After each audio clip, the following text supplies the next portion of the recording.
Have you ever noticed how Elon Musk keeps criticizing this woke mind virus, claiming that it is tearing the fabric of Western civilization apart? Well, according to him, it's not just an abstract concept floating around. No, it has infiltrated every corner of society. Elon continues his speech, taking as an example Google. He claims that if you're looking for something as innocent as videos of adorable cats, and bam, you are bombarded with search results that seem designed to indoctrinate you into the woke agenda. And Facebook and Instagram, they're like the kings of shoving this woke nonsense down your throat. You can't even scroll through your feed without being surprised by some preachy post about how you need to change the world. Let's not even start with Wikipedia. Sure, it's supposed to be a bastion of knowledge, but half the stuff there is probably tainted by the woke brigade trying to warp your mind with their twisted version of reality. Elon looks like he woke up in a bad mood, right? Musk, in his quest to rid the world of this woke nonsense, takes aim at everything from cancel culture to humorless mobs. He's basically saying enough is enough. So do we want a humorless society that is simply rife with condemnation and hate, basically? And no forgiveness, right? Yeah. At its heart, wokeness is divisive, exclusionary, and hateful.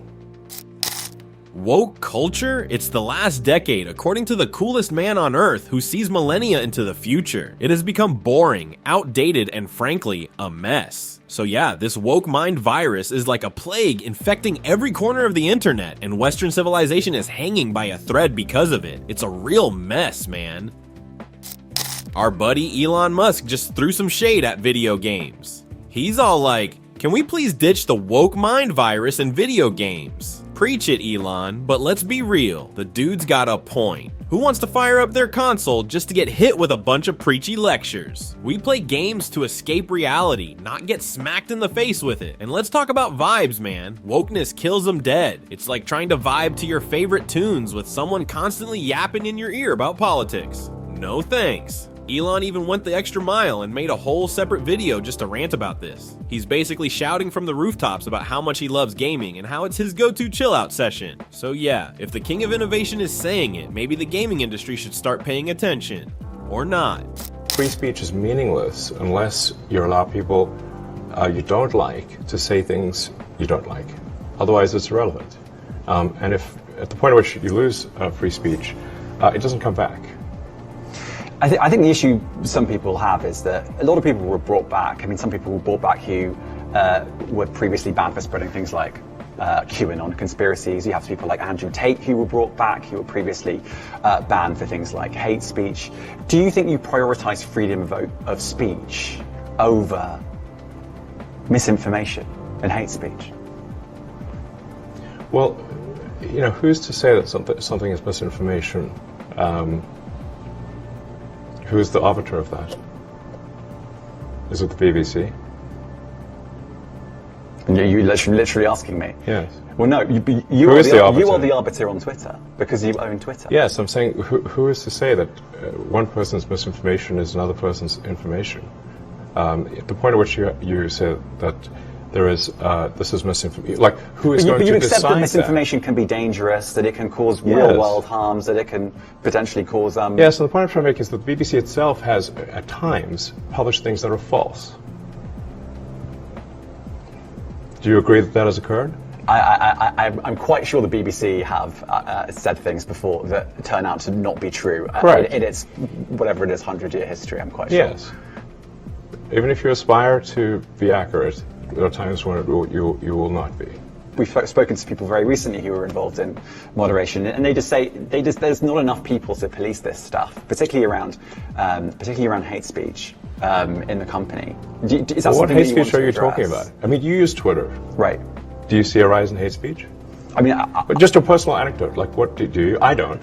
Personally, my for you, I would see I get more of that kind of content. Yeah, personally, but I'm not going to talk to the rest of for the rest of Twitter. So you see more hate speech personally? I would say I would see more hateful content in that. Content you don't like or hateful. What do you mean to describe a hateful thing? Yeah, I mean, just content that will solicit a reaction, something that may include something that is slightly racist or slightly sexist, those kinds of things. So you think if something is slightly sexist, it should be banned? No, Is that what you're saying? I'm not saying anything. I'm Well, I'm saying. just curious. I'm trying to understand what you mean by hateful content, and I'm asking for specific examples. And you just said that if something is slightly sexist, that's hateful content. Does that mean that it should be banned? Well, you've asked me whether my feed, whether it's got less or more. I'd say it's got slightly more. That's why I'm asking for examples. Can you name one example? I honestly don't use. Honestly, I You don't. can't name a single example. I'll tell you why, because I don't actually use that for you feed anymore, because I just don't particularly like it. But you And said actually, you- a lot of people are quite similar. I only look at hang on a my second. following. You said you've seen more hateful content, but you can't name a single example, not even one. I'm not sure I've used that feed for the last 3 or 4 weeks, and Well, then how did you see that hateful content? Because I've been using Twitter since you've taken it over for the last 6 months. Okay, so then you must have at some point seen for you hateful content. I'm asking for one example. Right. And you can't give a single one. And I'm saying I say so that you don't know what you're talking about. Really? Yes, because you can't give me a single example of hateful content, not even one tweet, and yet you claimed that the hateful content was high. During a BBC interview, Elon Musk provokes a heated discussion. Alright, let's dig into this whole free speech debacle, shall we? So freedom of speech sounds great, right? But here's the catch. It's only relevant when it aligns with what you want to hear. Otherwise, it is as useful as a teapot of chocolate. And once you lose that precious freedom, good luck trying to get it back. Now this is where things get complicated. You have these platforms that welcome people who were previously banned for peddling all kinds of wild theories like QAnon. And then there are characters like Andrew Tate who return after spreading hate speech. It's as if these platforms are playing roulette with their principles. So, the million-dollar question, do you prioritize freedom of expression over the fight against disinformation and hate speech? But here's the catch. Who decides what is considered misinformation? Is it some high-ranking executive or just a random Twitter user with an agenda? It's a minefield out there, man. And let's not forget the BBC, supposedly the bastion of truth and integrity, which made a mistake once or twice with false information. Even big dogs can't seem to get it right all the time. Then there is the matter of controlling this whole mess. Moderators are drowning in a sea of hateful trash, and there aren't enough lifeboats to keep things afloat. Twitter, for example, is practically a cesspool of hate speech these days. Ask anyone who walks through the mud. But here's the real kicker. What exactly is considered hate speech today? Is this just blatant racism and sexism, or are we also talking about some slightly problematic things? It's like trying to fight a greased pig, slippery and almost impossible. So yes, the struggle is real when it comes to balancing freedom of expression with the fight against disinformation and hate speech. But until someone figures out how to navigate this digital minefield, we will all be adrift in a sea of chaos. Is Elon a rich eccentric or a visionary dismissed as crazy? Or would the issue of woke mind culture affect his business in the future? That's the million-dollar question. So I think a lot of people thought when you bought Twitter that this is kind of an outlier. Like, what doesn't fit with these other things you're doing? I never thought that. Because I think you're dealing with big civilizational issues and problems, and I was right on your page. I think Twitter is one of them. I mean, you have talked about this woke mind virus. Yes. In really apocalyptic terms. Yeah. You should explain why you don't think it's hyperbole to say things like it's pushing civilization towards suicide. First of all, what is the woke mind virus? And if we don't deal with this, nothing else can get done. Tell me why you think that. Yeah, so I think we need to be very cautious about anything that is anti-meritocratic and anything that is that results in the suppression of free speech. So, those are two of the aspects of the woke mind virus that I think are very dangerous. Is that it's often anti-meritocratic. You can't question things. Even the questioning is bad. So, another way to almost synonymous would be cancel culture. And obviously, people have tried to cancel you many times. Many times. Yeah, I mean, every week. Yeah.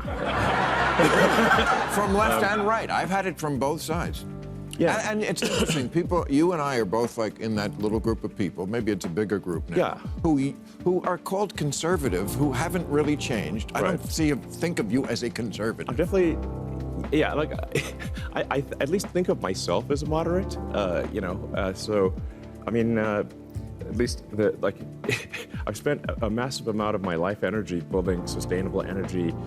So when Elon got on Twitter, a bunch of people were scratching their heads like, how does this line up with everything else he's doing? But no, he never had any doubts, because let's face it, Twitter is like the epicenter of all the big, confusing problems that plague society. And he, my friend, is all about tackling those big, heavy issues head on. Remember when he mentioned the woke mind virus? Yes, he painted a pretty grim picture, talking about how it's dragging us right into the abyss. But hey, we have to break it down for the skeptics. What exactly is this woke mind culture, and why shouldn't we give importance? Well, Uncle Elon will break it down for you, something that is anti-meritocratic and tramples on freedom of expression. Yes, that is a privileged terrain for this virus. Question the status quo. Forget it, because it's a one-way ticket to Cancelville. And let me tell you, friend, it's been on that cancellation merry-go-round more times than you can count. Left, right, center, everyone has shot him. It's like a weekly ritual.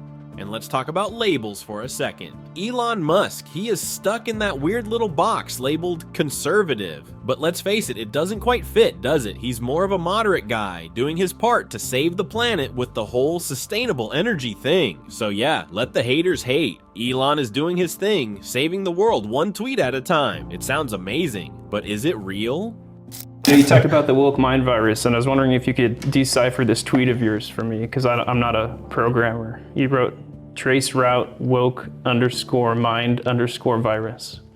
What does that mean? Okay, so trace route is a networking command to, so if you want to figure out a path to a particular server or domain, you'd say trace route, or in Windows, trace RT.